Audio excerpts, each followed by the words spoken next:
It came to pass, when our enemies heard that it was known unto us, and God had brought their counsel to naught, that they returned all of us to the wall, every one unto his work. We could go back to work now. The enemy retired. He found out he couldn't surprise us. But this man Nehemiah, he still has a strategy. He's an ingenious fella. I like him. I wish I had him around today. Verse 16, came to pass from that time forth that the half of my servants wrought in the work, and the other half of them held both the spears, the shields, and the bows, and the Herbergians and the rulers were behind all the house of Judah. They which builded on the wall, and they that bare burdens, with those that laid it, every one with one of his hands wrought in the work, and the other hand he held a weapon. I love this.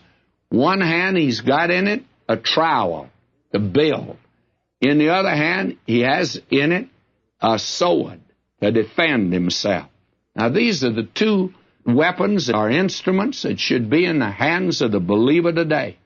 The trowel, building up yourself in your most holy faith. That's for inside. That's to build up yourself. Now, I disagree with a lot of these folk that say that when you're saved, you just jump right out and start witnessing. My friend, I really don't think new converts ought to be used. I think they ought to be tested. I think they ought to know something. I think they ought to be able to say, Jesus saves and keeps and satisfies because I know it. I've experienced it. And so when somebody says to me, well, so-and-so was saved yesterday or last night, I said, well, fine. And somebody writes and tells me I was saved listening to your program yesterday, I say, fine.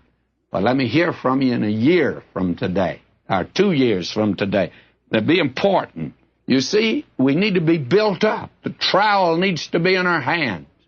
But there also needs to be the sword of the Spirit. That's important. The sword of the Spirit is the Word of God. We need to use that also. We ought to have one in one hand and one in the other. Spurgeon got out a magazine years ago called The Sword and the Trowel. And I think it's still in existence. I was in Spurgeon's church, stood in his pulpit not long ago. Oh, what a great man of God he was. And he believed you ought to have both of these. We believe that today. For the builders, every one had his sword girded by his side, and so builded. And he that sounded the trumpet was by me. So that what happened? And I said unto the nobles, to the rulers, to the rest of the people, the work is great and large, and we are separated upon the wall, one far from another. In what place, therefore, ye hear the sound of the trumpet, resort ye thither unto us. Our God shall fight for us. Wonderful, isn't it? He said, now, I'll watch, and when I blow the trumpet, that's where you're to come, because then we'll meet the enemy head on. Now, he says, so we labored in the work.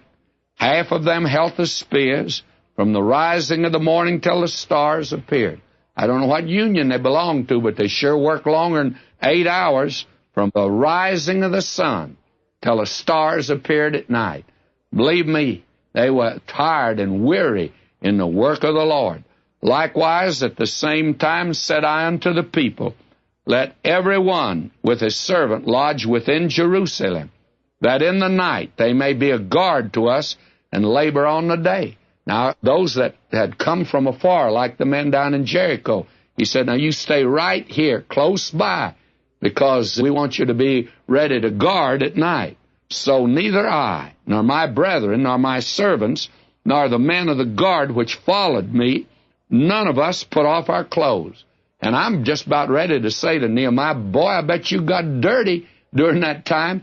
Oh, he says, I just want you to understand, saving that every one of them put off for washing. Nehemiah says, after all, we did take a bath. And that's when we took our clothes off. Otherwise, we never took them off to go to sleep. We kept them on. We were on guard all the time. Oh, to be clothed today with the armor of God. How wonderful it is. See, there's humor in the Bible, friends, even in a crisis like this. The Lord inserted a little humor.